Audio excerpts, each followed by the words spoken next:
For years, the final chapter of Bishop Eddie Long's life was wrapped in silence, guarded by loyal insiders, masked by polished sermons, and buried beneath vague statements that left more questions than answers. But behind the pulpit and beyond the headlines, something much deeper was unfolding. Whispers of a mysterious illness, betrayal by those closest to him, and a spiritual storm that raged behind the scenes, all carefully hidden from the public eye. Now, the silence is breaking. Newly uncovered documents, exclusive interviews, and shocking first-hand accounts are finally revealing the truth, and it's nothing like the version we've been told. This isn't just a story about a fallen leader. It's about power, secrecy, loyalty, and a desperate attempt to control a narrative that was crumbling from within. What really happened in Bishop Eddie Long's final days? And why are so many people trying to keep it buried even now? Stay with us, because what you're about to hear will shake everything you thought you knew to the core. Bishop Eddie Long wasn't just a preacher, he was a force, a towering figure in the American church. He transformed New Birth Missionary Baptist into a megachurch empire, commanding global attention with designer suits, thunderous sermons, and a gospel that promised both prosperity and purpose. But behind the spotlight and the success,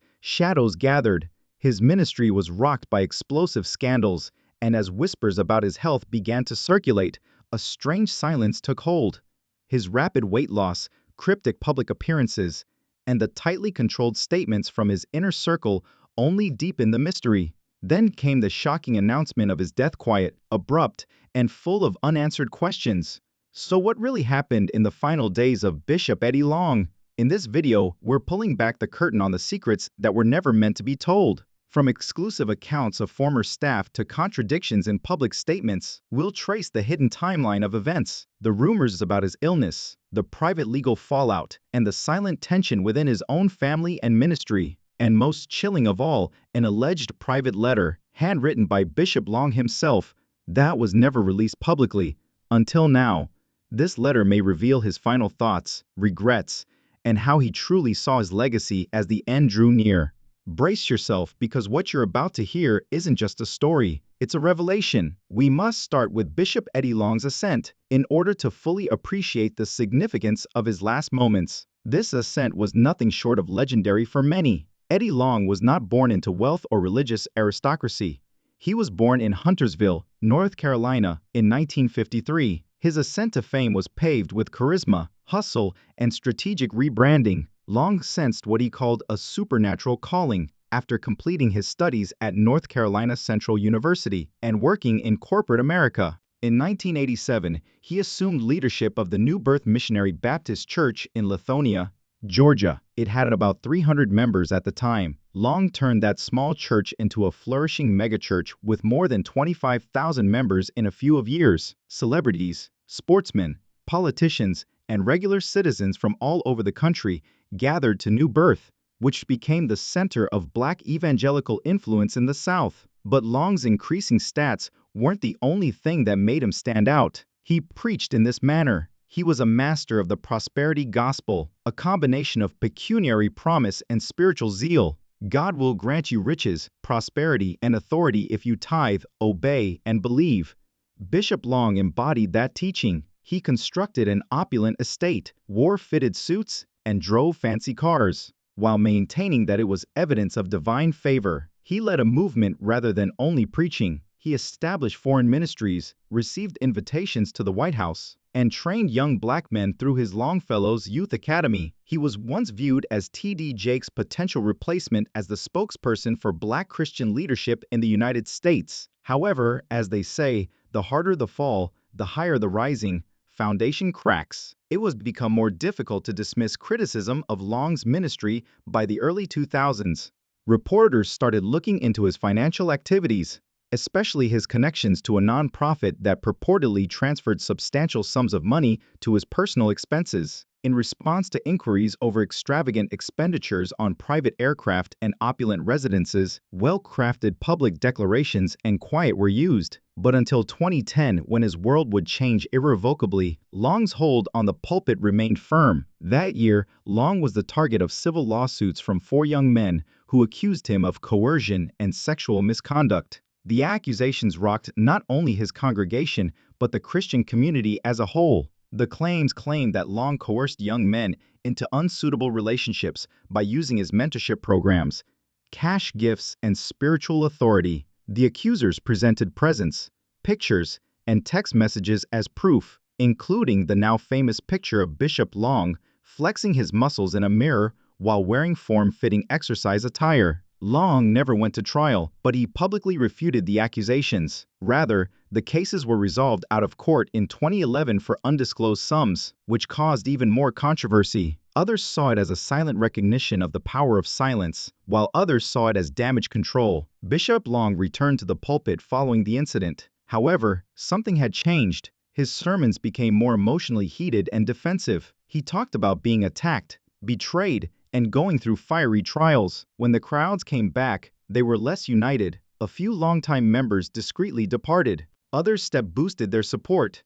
Though not in numbers, the church was divided in spirit. There was an air of unsaid tension throughout this time of Long's ministry. There were fissures in his kingdom. He continued to preach victory, but the tone had changed.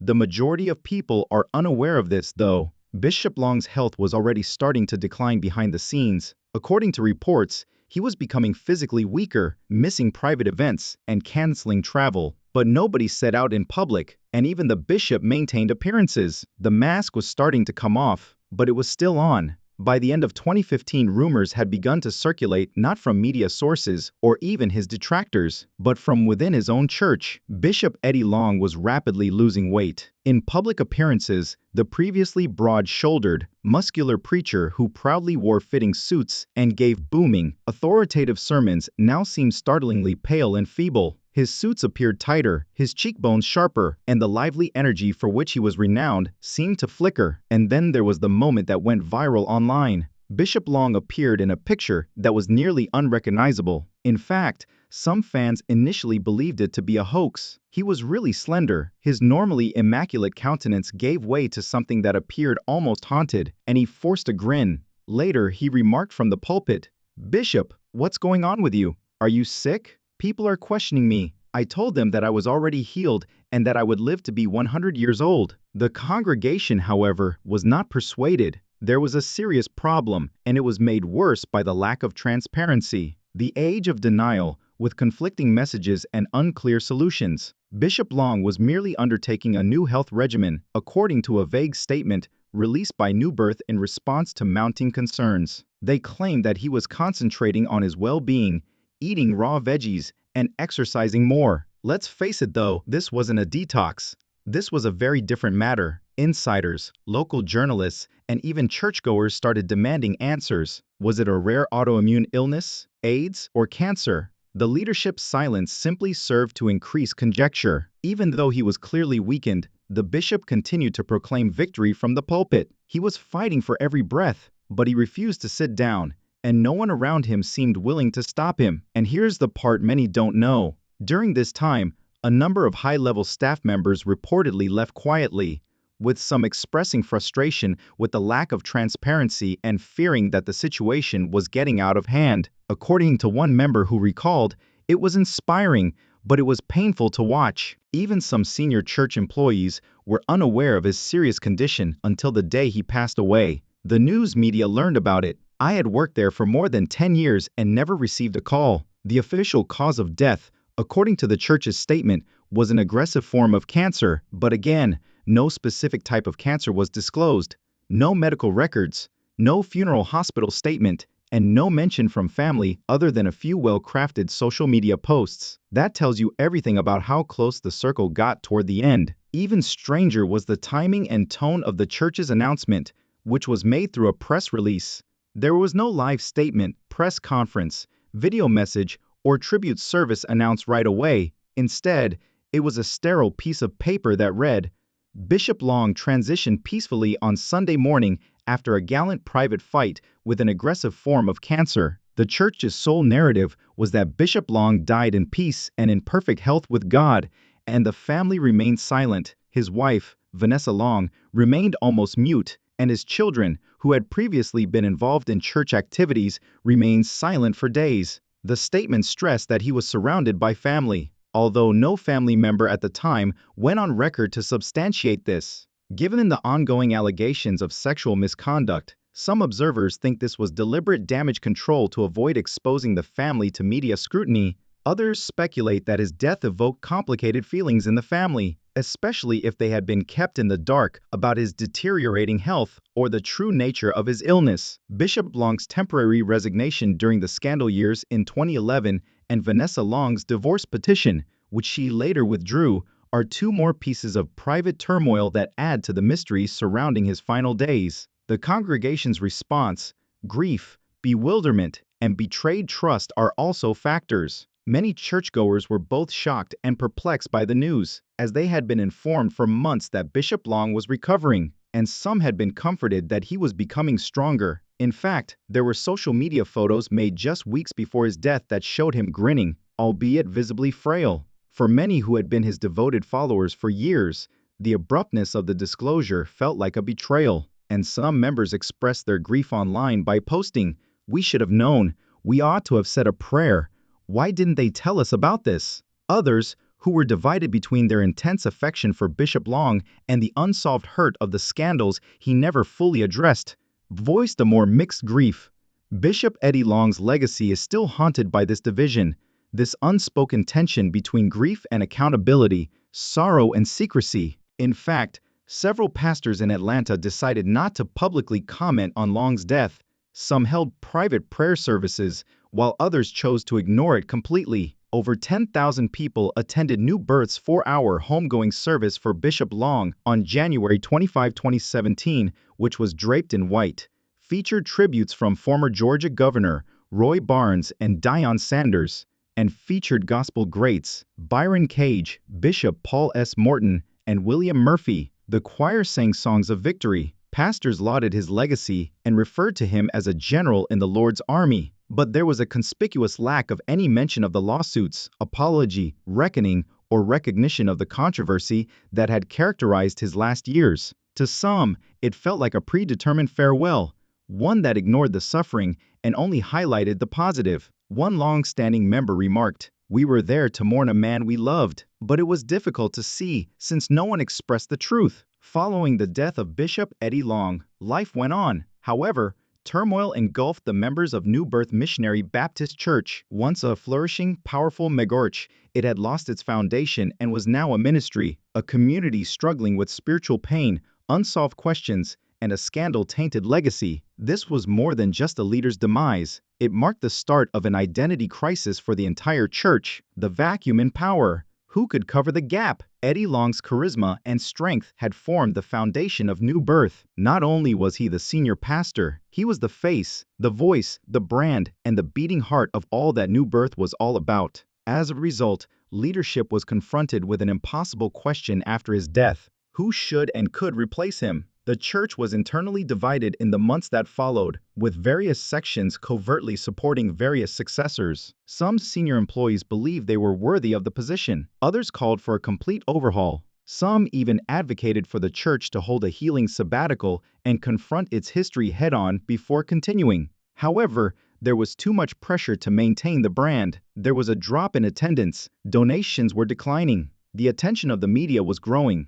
Jamal Harrison Bryant was therefore named the new senior pastor of New Birth in 2018, a well-known and captivating preacher who is well known for his work at Baltimore's Empowerment Temple. It appeared to be the ideal option on paper. During the Jamal Bryant era, there were numerous scandals. Jamal Bryant contributed vitality, contemporary fashion, and a large national fan base. He did, however, bring bags. Bryant has already been under fire for his own scandals, such as an affair that produced an unwed child during his marriage. His suitability as the leader of a community still recovering from decades of moral conflict was questioned by some. His entrance, however, was hailed as a new chapter for New Birth. There was a temporary spike in membership. Bryant presented tech-savvy sermons targeted at younger generations and launched new community outreach initiatives. However, many members believed the foundation was still broken behind the excitement. "You can't heal a wound by covering it with glitter," remarked one former deacon who declined to rejoin under Bryant's direction. Even now, almost 10 years after Eddie Long's scandal and death, there has never been a complete reckoning, no formal church apology to the young men involved in the lawsuits, no public internal audit, and no lessons publicly shared about spiritual accountability, abuse prevention, or organizational reform. There were no apologies, no transparency, just more rebranding. And over time, Bryant's presence raised the same old question: is New Birth truly changing or just changing faces? The silence that still speaks volumes left thousands of people who once called New Birth home with a deep spiritual wound. Many former members say they still have trouble trusting church leadership, not just at New Birth, but everywhere. They wonder if justice was ever really served or if it was just buried with the bishop. The larger discussion: when charisma conceals corruption. Eddie Long's empire was built on image, but it collapsed under invisible truth. Bishop Long's story is not about a single man or ministry, but rather about a pattern in which charisma frequently triumphs over character. Questioning leadership is viewed as rebellion, and churches are constructed around a person rather than a principle. What happens to the sheep when the shepherd's shadow is darker than his sermon? What the church needs right now is healing, honesty, and humility. It's not too late for New Birth, and any church can choose a different course. His downfall should have served as a wake-up call to the global church. What happens when spiritual leaders grow too big to fail or too powerful to face? The fact is that no leader is flawless, but what erodes trust is not failure but cover-up. The inability to admit hurt, to openly apologize, to make restitution. Just think of the impact it would have if churches led by injured communities came up and admitted that they handled the matter incorrectly. We ought to have shielded the weak. Until then, Bishop Eddie Long's ghost will linger not as a spirit, but as a reminder of what happens when truth is sacrificed on the altar of image. We want to rebuild, not by rebranding, but by repenting.